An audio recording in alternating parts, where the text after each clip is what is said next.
본 시편의 저자는 분명하지 않습니다. 몇몇 역사가들은 내용과 정황상 이스라엘의 왕, 그 중에서도 특별히 다윗 혹은 히스기야라고 추측하지만 분명한 것은 아닙니다. 또한 그것과 더불어 본 시편의 저작 배경 역시 분명하지 않지만 그럼에도 불구하고 우리가 확신할 수 있는 것은 본 시편이 과거 원수와의 전쟁 가운데 하나님께서 자신과 온 이스라엘에게 행하신 놀라운 일들에 대한 감사시라는 사실입니다. 즉 저자는 하나님께서 지난날 자신과 이스라엘을 위해 행하신 위대하고 놀라운 일들을 회상하면서 큰 감격에 사로잡혔고 본 시편을 통해 그 일들을 행하신 하나님을 소리 높여 찬양하고 있는 것입니다.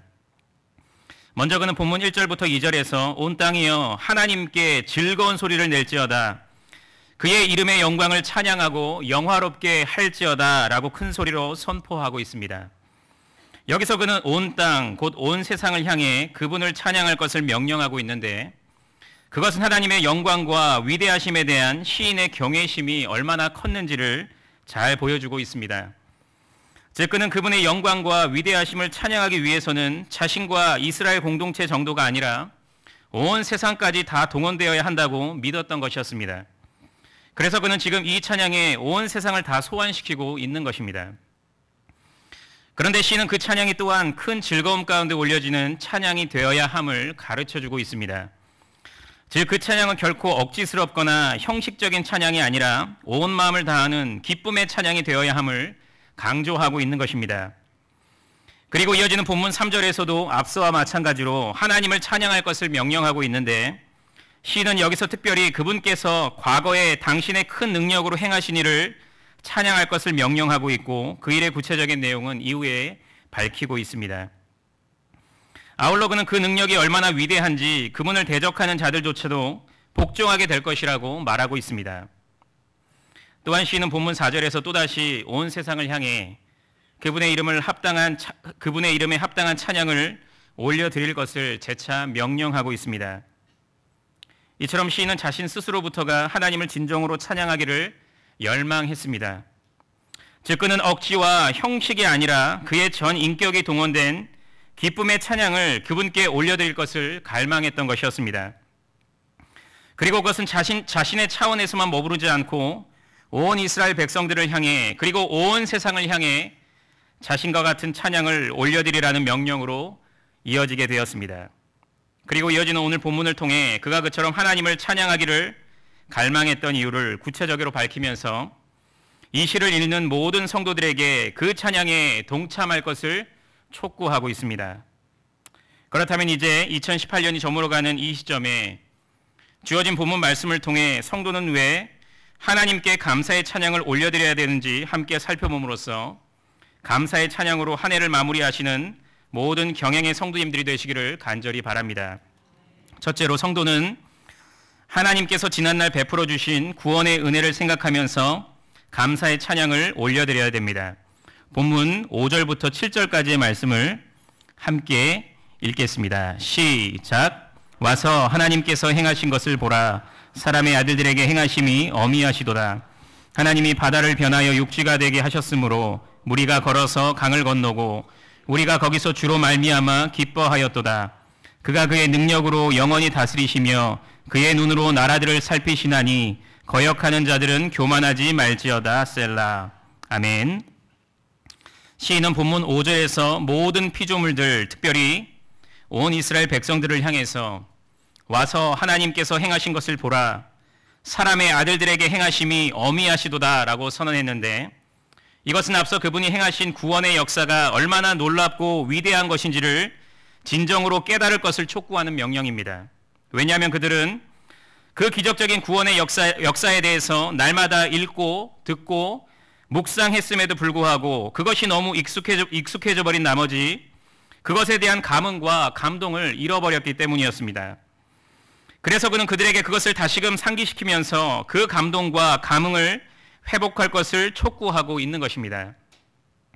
그리고 이어지는 본문 6절에서는 그 구원의 역사가 구체적으로 무엇인지를 밝히고 있는데 그것은 먼저 6절 상반절에서 밝힌 대로 하나님이 바다를 변하여 육지가 되게 하신 사건, 곧 홍해 도화 사건이었습니다. 즉 하나님께서는 이스라엘 백성들을 애굽에서 해방시키시고 애굽 군대의 맹렬한 추격 속에서 홍해의 물을 둘로 가르심으로써 그들로 하여금 마른 땅을 걷도록 하신 것이었습니다. 또한 그것은 6절 하반절에서 밝힌 대로 무리가 걸어서 강을 건넌 사건인데 이것은 앞서와 같이 홍해 도하 사건이 아니고 가나안 정복 전쟁을 위한 요단강 도하 사건을 가리킵니다. 즉 이스라엘 백성들이 가나안으로 입성하기 직전 수심이 깊은 요단강 앞에 서게 되었을 때 하나님께서는 그 물의 흐름을 멈추시고 뒤로 물러가게 하심으로써 그들로 하여금 그 강을 안전히 건널 수 있도록 해주셨던 것이었습니다. 그것은 실로 이스라엘 백성들에게 말로 표현할 수 없는 놀랍고 위대한 구원의 사건이었습니다. 그런데 이어지는 본문에서 시인은 우리가 거기서 주로 말미암아 기뻐하였도다라고 선포하고 있습니다.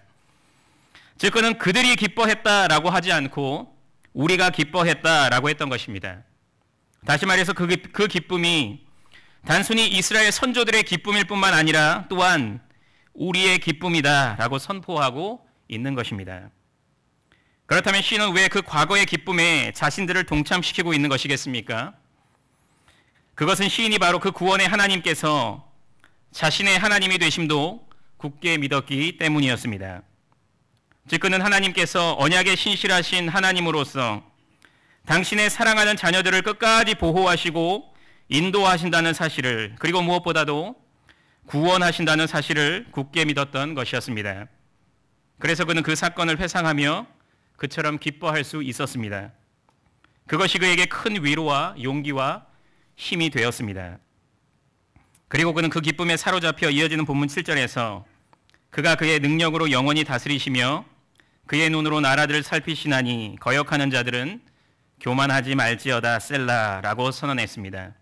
즉 그는 그분의 영원하고 완전하신 통치를 소리 높여 송축했으며 또한 그분의 택한 백성 곧 이스라엘을 위협하는 나라들은 반드시 심판을 받게 될 것이라고 경고했던 것이었습니다.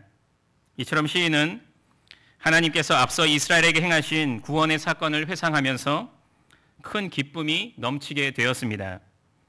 그리고 그는 그 하나님께서 바로 나의 하나님이 되신다는 사실을 굳게 믿음으로써 더 큰 기쁨이 넘치게 되었습니다. 그리고 그것으로 인해 그분을 소리 높여 찬양하게 되었습니다. 우리는 이제 어느덧 2018년의 끝자락에 서 있습니다. 2018년 첫 시간에 거룩한 씨가 이 땅에 구루터기니라 라는 귀한 말씀으로 한 해를 시작한 지가 엊그제 같은데 벌써 한 해가 저물어 가는 시점을 맞이하고 있습니다. 저물어 가는 2018년 한 해를 되돌아볼 때 여기 계신 성도님들의 머릿속에는 과연 어떤 기억들이 떠오르고 있습니까? 아마도 성도님들 중에는 하나님께서 개인적으로 자신과 가정과 직장과 기업에 허락하신 여러 감사의 제목들로 인해서 기쁨과 행복이 가득했던 기억들이 떠오르는 분이 많이 있을 것입니다. 아울러 어떤 성도님은 교회에 대한 여러 감사의 제목들이 떠오를 것입니다. 즉 지난 한 해 동안 생수와 같이 내 영혼을 시원케 했던 담임 목사님의 말씀들이 지난 10월 모든 경영의 성도님들이 그리스도 안에서 한 몸임을 재확인했던 경양올림픽이 반신반의로 시작했지만 오히려 감사와 확신으로 바뀌게 되었던 희년맞이 비전헌금 운동 등이 떠오를 것입니다.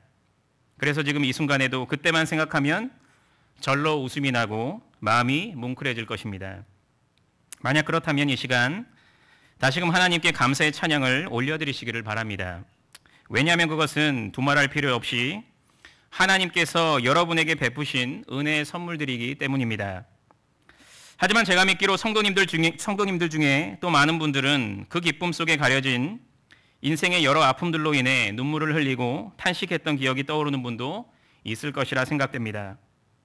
즉 소중한 사람을 떠나보낸 것으로 인해서 자신과 사랑하는 가족 중에 누군가가 몸과 마음의 건강에 이상이 생긴 것으로 인해서 사업의 실패로 인해서 대입과 취업의 실패 등 인생의 여러 아픈 기억들로 인해서 가슴이 먹먹해졌던 고통의 시간을 통과하신 분들도 분명히 있을 것입니다. 하지만 여러분들은 그와 같이 절대로 헤어나올 수 없을 것만 같았던 그 암흑의 구렁텅이에서 한 줄기 빛같이 임한 하나님의 구원의 손길을 또한 기억하실 것입니다. 이제 모든 것이 다 끝났어 라고 마지막 숨을 내뱉은 그 순간에 기적적인 구원을 베풀어 주신 하나님의 놀라운 은혜를 기억하실 것입니다. 만약 그렇다면 이 시간 다시금 진실된 감사의 고백을 올려드리시기를 바랍니다. 왜냐하면 그건 역시 측량할 수 없는 하나님의 은혜이기 때문입니다. 그럼에도 불구하고 혹시 이 자리에 계신 성도님들 중에 지금도 여전히 해결되지 않은 여러 인생의 고통들로 인해서 남몰래 눈물을 흘리고 있는 분이 계시다면 자신의 인생을 비관한다든지 자기 연민에 빠지지 말고 더 나아가 하나님께 그 모든 고통의 책임을 돌리는 죄악에 빠지지 말고 오히려 하나님께서 지난날 나에게 베풀어 주신 은혜의 때를 떠올려 보시기를 바랍니다. 하나님의 은혜 없이는 1분 1초도 살 수 없었던 인생의 가장 밑바닥에서 그분께서 뻗어주신 구원의 손길을 깊이 묵상해 보시기를 바랍니다. 그때는 어떻게 그것을 극복했습니까? 그분의 전적인 은혜로 말미암은 것이 아니었습니까? 그런데 바로 그 구원의 하나님께서 지금 이 순간에도 여전히 여러분의 하나님이 되십니다. 왜냐하면 그분께서는 당신의 백성을 사랑하되 끝까지 사랑하시는 신실하신 하나님이 되시기 때문입니다. 그렇다면 우리는 비록 지금 이 순간이 다윗이 고백한 대로 기가 막힐 웅덩이와 수렁과 같이 절망스럽게 여겨진다고 할지라도 하나님의 신실하심과 그분께서 앞서 행하신 구원의 은혜를 기억하며 마음의 평안함을 누리고 더 나아가 그분께 감사의 찬양을 올려드릴 수 있는 것이 아니겠습니까? 그런데 무엇보다도 우리가 이 시간 반드시 기억해야 하는 구원의 사건은 그 무엇보다도 우리가 영원한 사망의 올무에서 허덕이고 있을 때에 성부 하나님께서 당신의 독생자 예수 그리스도를 통해서 행하신 구속 사건입니다. 즉 하나님께서는 우리가 사망의 감옥에 갇혀 있을 때에 당신의 독생자를 이 땅에 보내시고 십자가에 내어주심으로써 우리를 해방시켜 주셨던 것이었습니다. 그래서 우리를 죄인에서 의인으로 원수에서 자녀로 그 신분을 완전히 탈바꿈 시켜주셨던 것입니다. 그리고 그분께서는 결국 우리의 신분을 영원히 유지시키는 가운데 저 새하늘과 새 땅으로 안전하게 입성시켜 주실 것입니다. 그런데 바로 그 불변하는 약속이 절망 가운데 있는 우리에게 반드시 구원이 임하게 될 것이라는 확증의 표가 됩니다.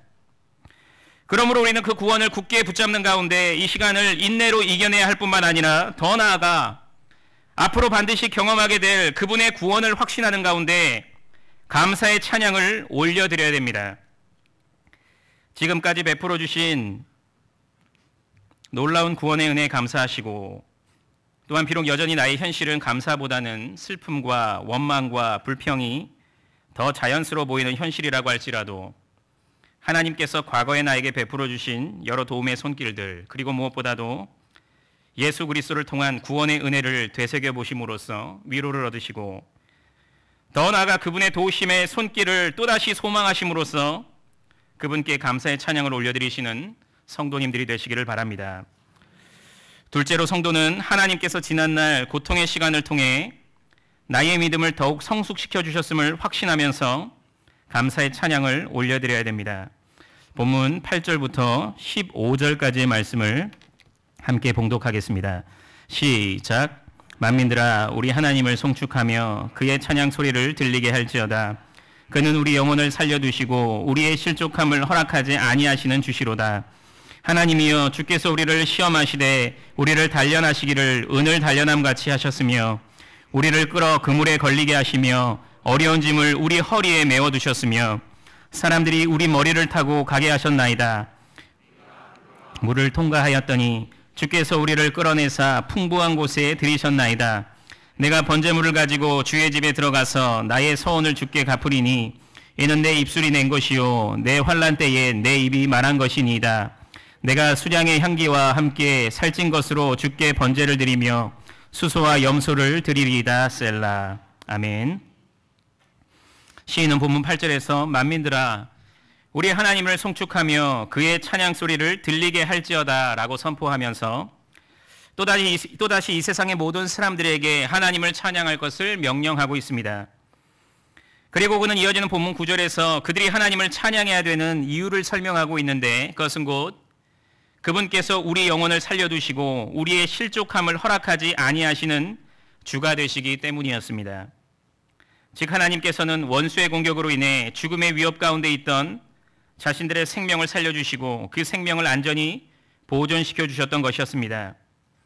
그런데 시인의 찬양은 더 궁극적으로 하나님께서 그 원수의 공격으로 인한 고통의 시간을 통해 자신들을 연단시켜 주셨기 때문이었습니다. 그래서 그는 본문 10절에서 하나님이여 주께서 우리를 시험하시되 우리를 단련하시기를 은을 단련함 같이 하셨습니다 라고 고백했던 것이었습니다. 여기서 은을 단련한다는 것은 금속을 도가니에 넣어 잡성분을 제거함으로써 순수한 성분만을 남게 한다라는 의미입니다. 이처럼 그는 그와 같은 원수의 공격을 단순히 불행하게 벌어진 환난과 위기의 시간이 아닌 하나님의 섭리에 의한 신앙 성숙의 시간으로 인식했던 것이었습니다. 즉 그는 하나님께서 자신들에게 그 고통의 시간을 의도적으로 허락하심으로써 자신들로 하여금 더욱 온전한 신앙으로 거듭날 수 있도록 이끌어 주셨다고 믿었던 것이었습니다.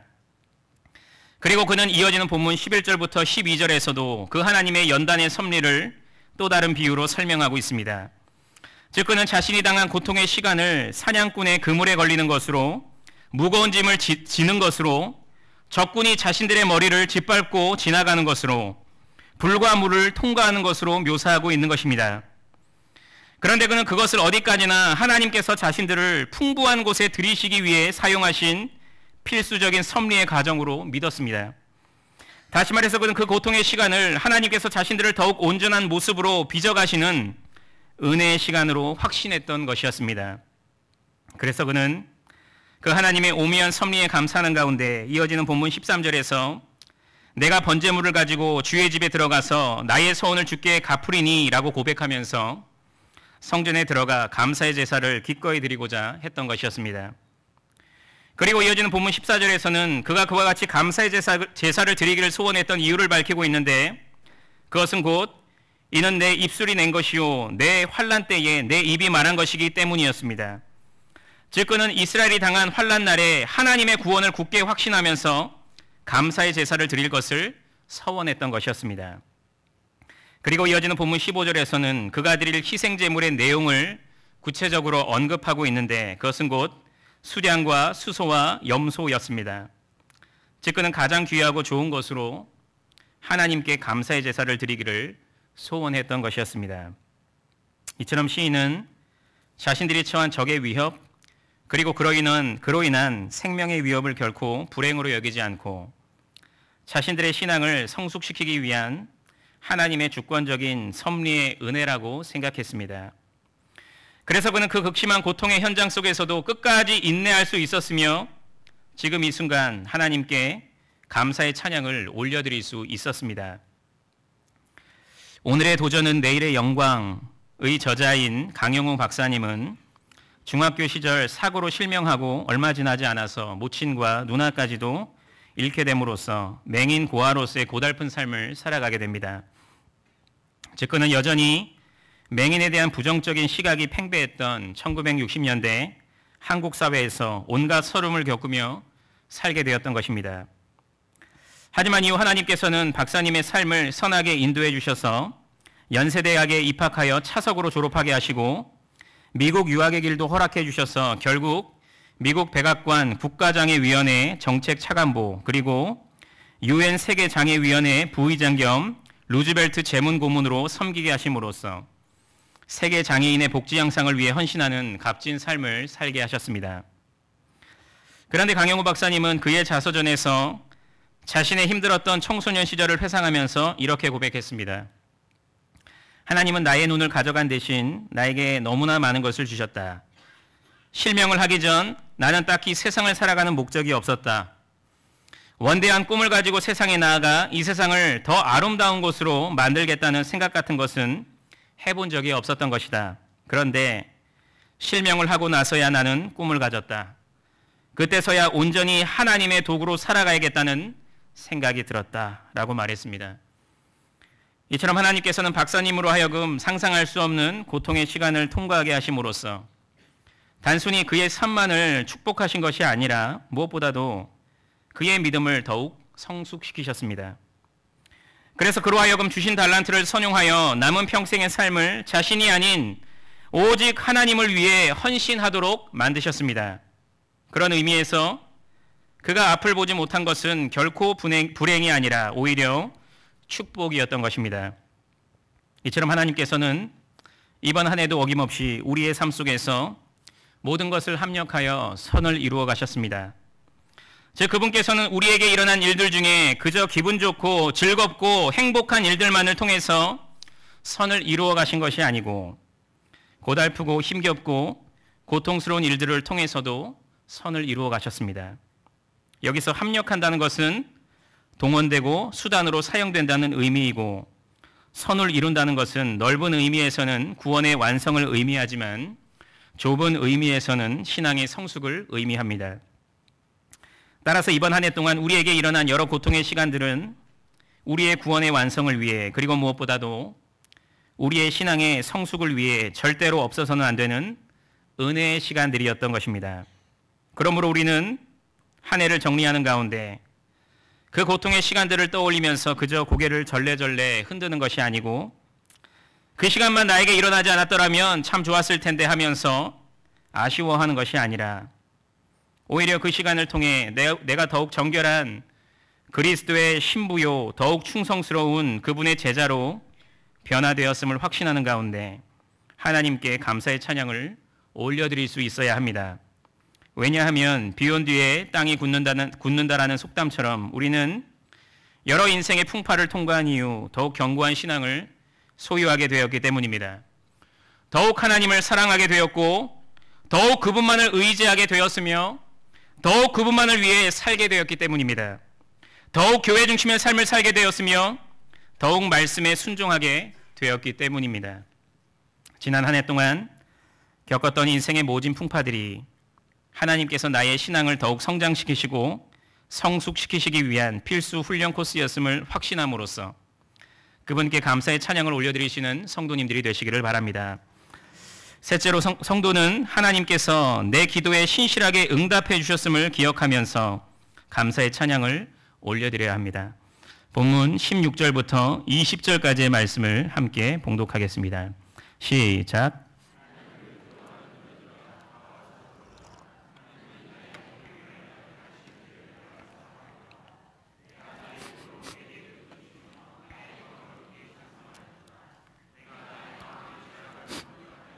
주께서 듣지 아니하시리라.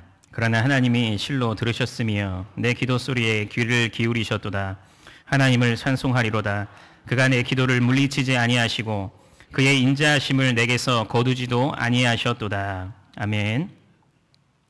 시인은 본문 16절에서 하나님을 두려워하는 너희들아 라고 외치면서 의인들을 향해 한 가지 명령을 하고 계시는데 그것은 곧 다 와서 들으라 라고 하는 명령이었습니다. 그리고 그것의 구체적인 내용은 하나님이 나의 영혼을 위하여 행하신 일로서 간단히 말하면 기도 응답의 은혜였습니다. 즉 하나님께서는 그가 생명의 위협 속에서 기도할 때마다 그 기도에 응답해 주심으로써 그를 구원해 주셨던 것이었습니다. 시인은 본문 17절에서 내가 나의 입으로 그에게 부르짖으며 나의 혀로 높이 찬송하였도다 라고 기록하고 있는데 이것은 그가 환난의 날에 하나님을 의지하면서 그분께 간절히 기도했으며 더 나아가 그분께서 그 기도에 응답해 주실 것을 확신하면서 영광의 찬양을 올려드렸음을 의미하는 것입니다. 이처럼 그의 기도는 하나님께 대한 분명한 믿음 가운데 올려진 간절하면서도 확신에 찬 기도였습니다. 그래서 그는 고통 중에서도 하나님을 찬양할 수가 있었습니다. 그리고 그는 이어지는 본문 18절부터 19절에서 내가 나의 마음에 죄악을 품었더라면 주께서 듣지 아니하시리라.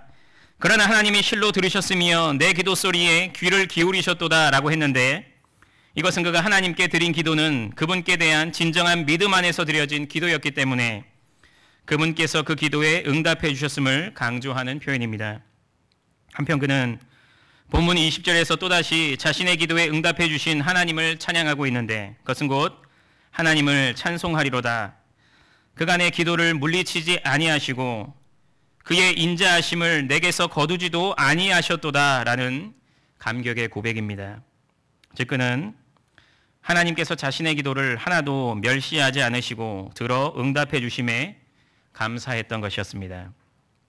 그리고 그것을 통해 그분의 한량없는 인자하심, 그 신실하신 사랑과 긍휼을 베풀어 주셨음에 진심으로 감사했던 것이었습니다. 그래서 그는 그처럼 하나님께 자신의 전 인격을 동원하여 찬양할 것을 열망했던 것이었습니다. 이처럼 시인은 절망적인 상황 속에서 하나님께 간절히 기도했고 결국 기도 응답의 은혜를 체험했습니다. 그리고 그 안에서 그분의 신실하신 사랑까지도 경험했습니다. 그래서 그는 그 좋으신 하나님을 찬양하지 않을 수가 없었던 것이었습니다. 2018년의 첫 시간 송구영신 예배 때 우리는 하나님께 예배를 통해 영광을 올려드렸습니다. 그리고 우리는 그 시간에 지난 한 해 동안 베풀어 주신 은혜에 대한 감사, 그리고 새로운 한 해 동안 하나님 앞에 헌신할 것을 다짐하는 서원의 내용을 담아 정성스러운 예물을 드렸습니다. 그런데 우리는 그 안에 그것과 더불어 올 한 해 동안 하나님께서 이루어 주시기를 소원하는 간절한 기도 제목도 적었습니다. 그리고 그분께 모든 것을 맡기는 가운데 지난 한 해 동안 그것을 위해 간절히 기도했습니다. 제가 믿기로 여러분들 중에 많은 분들은 이미 그 간절한 기도 제목이 응답받는 은혜를 누렸을 것입니다. 즉 여러분들은 올 한 해 동안 불신 남편과 아내 전도를 위해, 자녀의 신앙 성장을 위해, 자녀의 대학 입시와 취업 그리고 결혼을 위해, 건강의 회복을 위해, 사업의 번창을 위해 간절히 기도했는데 하나님께서 그 기도에 응답해 주심으로써 큰 기쁨과 감사를 누렸을 것입니다. 그뿐 아니라 하나님께서는 우리가 매일의 일상에서 긴급한 상황들을 만나게 되어 하나님 도와주세요 라는 아주 짤막한 기도를 올려드렸을 때에도 그 기도에 신실하게 응답해 주심으로써 그 상황을 모면할 수 있도록 해주셨습니다. 그런데 그와 같은 기도 응답의 은혜는 단순히 우리의 개인 차원에서 머물지 않고 교회를 위해 올려드린 우리의 기도에도 충만히 넘쳐났습니다. 즉 하나님께서는 우리가 교회를 위해 각자의 골방에서, 그리고 비전 기도회와 금요 기도회와 새벽 기도회로 함께 모여 올려드린 기도에 응답해 주심으로써 우리 경양이 희년맞이 비전 헌금 운동을 힘있게 전개해 나가고 제신노의 설립을 통해 더욱 온전한 복음 전파 사명을 힘차게 감당할 수 있도록 해주셨던 것입니다. 또한 하나님께서는 선교지를 위한 우리의 뜨거운 기도에도 응답해 주심으로써 여러 법적 절차들이 잘 해결되고 좋은 예배당이 확보되며 선교사님들의 건강이 회복될 수 있도록 역사해 주셨습니다. 그래서 경양이 세계 선교의 깃발을 높이 들고 앞을 향하여 전진할 수 있도록 해주셨습니다. 그렇다면 우리는 그와 같이 우리를 고아와 같이 버려두지 않으시고 우리의 간절한 기도에 신실하게 응답해 주신 하나님께 무엇을 해야 되겠습니까? 그것은 바로 하나님께 감사하는 것입니다. 그리고 그분께서 행하신 그 놀라운 일들을 찬양하는 것입니다. 진정 하나님께서는 이번 한 해 동안 우리가 올려드린 믿음의 기도에 신실하게 응답해 주셨습니다. 그래서 우리로 하여금 진정 하나님께서 살아계신 하나님이 되시고 전지전능의 하나님이 되시며 우리의 아버지가 되시는 하나님이 되신다는 사실을 몸소 체험하도록 만들어 주셨습니다. 이것은 진정 성도만이 누릴 수 있는 특권이요 축복이 아니겠습니까? 그 누가 살아계신 하나님과 교통하고 그분께 우리의 필요를 아뢰며 또한 그분께로부터 그것을 받아 누릴 수가 있다는 말입니까? 그런데 하나님께서는 우리에게 이번 한 해 동안에도 실제로 그 특권과 축복을 허락해 주심으로써 그와 같은 은혜를 충만히 체험하도록 하셨습니다. 그러므로 우리는 그와 같은 은혜를 허락하신 하나님을 소리 높여 찬양해야 합니다. 내 작은 신음을 외면하지 않으시고 세심히 들어 응답해 주신 그분을 즐거이 찬양해야 합니다. 내 간절한 기도와 긴급한 기도에 신실하게 응답해 주신 그분을 온 마음과 정성을 다해 찬양해야 합니다. 이것이 바로 우리가 2018년이 다 가기 전에 끊임없이 올려드려야 하는 감사의 찬양인 것입니다. 이번 한 해 동안 믿음으로 올려드린 내 기도에 성실하게 응답해 주신 하나님께 진정 감사하는 가운데 끊임없이 믿음의 기도를 올려드리심으로써 기도 응답의 은혜를 끝까지 받아 누리시는 성도님들이 되시기를 바랍니다. 사랑하는 경영의 성도 여러분, 그리고 오늘 헌신을 재다짐하시는 제34에서 37 남전도회 회원 여러분, 우리는 한 해를 정리하는 이맘때가 되면 유종의 미를 거둡시다 라는 권면을 자주 듣게 됩니다. 이것은 우리가 잘 알듯이 시작한 일을 끝까지 잘하여서 좋은 결과를 맺자는 의미입니다. 그래서 이 권면 속에서 학생들은 끝까지 긴장의 끈을 놓지 않는 가운데 최선을 다해 공부하고, 직장인들은 자신의 업무에 충실하며, 사업가들은 한 해의 목표 달성에 힘을 쏟게 되는 것입니다. 그런데 이것은 비단 우리의 일상생활에만 해당되는 것이 아니라 하나님 앞에서 우리의 신앙생활에도 그대로 적용됩니다. 즉 우리는 한 해를 마무리하는 이 시점에 하나님의 백성이요 자녀로서의 끝을 잘 맺어야 하는 것입니다. 그렇다면 우리는 어떻게 신앙생활의 유종의 미를 거둘 수가 있는 것이겠습니까? 그것은 바로 하나님께 감사의 찬양을 올려드리면서 한 해를 마무리하는 것입니다. 왜냐하면 찬송가 301장의 가사처럼 지금까지 지내온 것은 모두 주의 크신 은혜이기 때문입니다. 즉 우리의 삶은 올 한 해의 첫 시간부터 지금까지 그분의 한량없는 인도와 보호하심 아래 이어져 온 시간들이기 때문인 것입니다. 그러므로 올 한 해는 마땅히 그분께 모든 공로와 찬사와 칭송이 전적으로 다 올려지는 것으로 마무리되어야 하는 것입니다. 그리고 오늘 본문에서는 그것의 구체적인 내용이 무엇인지를 제시하고 있습니다. 즉 우리가 그분께서 행하신 어떤 일을 구체적으로 찬양해야 되는지 가르쳐주고 있는 것입니다. 그것은 무엇입니까? 그것은 먼저 그분께서 지난 시간들 속에서 베풀어 주신 놀라운 구원의 은혜를 감사하며 찬양을 올려드리는 것입니다. 즉 우리는 우리가 절망과 좌절 속에 있을 때 하나님께서 당신의 도우심의 손길을 뻗어주심으로써 우리를 구원해 주신 것을 소리 높여 찬양해야 하는 것입니다. 아울러 우리는 그 찬양 속에 잊지 말고 십자가 대속의 은혜 또한 소리 높여 찬양해야 합니다. 또한 그것은 인생의 굴구의 시간 속에서 하나님께서 우리의 신앙을 더욱 성숙시켜 주셨음을 찬양하는 것입니다. 왜냐하면 하나님께서는 그 시간을 통해 우리의 신앙을 연단시키심으로써 우리로 하여금 더욱 그분만을 사랑하고 그분만을 의지하도록 만들어주셨기 때문입니다. 그리고 그것은 하나님께서 우리의 기도에 응답해 주셨음에 감사하는 가운데 하나님께 찬양을 올려드리는 것입니다. 그런데 실로 하나님께서는 우리의 작은 신음에도 귀를 기울여 주셨을 뿐만 아니라 간절하고 긴급한 기도에 신실하게 응답해 주심으로써 우리를 선하게 인도해 주셨습니다. 그러므로 우리는 그 고마우신 주님께 우리의 전 인격을 동원하여 감사의 찬양을 올려드려야 하는 것입니다. 이제 얼마 남지 않은 2018년을 하시면서 아쉬움과 불평과 불만과 원망보다는 하나님께서 나에게 베풀어 주신 놀라운 은혜들을 기억하며 감사와 기쁨의 찬양으로 마무리하심으로써 진정 한 해의 유종지미를 잘 거두게 되시는 경양의 성도님들과 제34에서 37 남전도의 회원들이 되시기를 주님의 이름으로 축원합니다.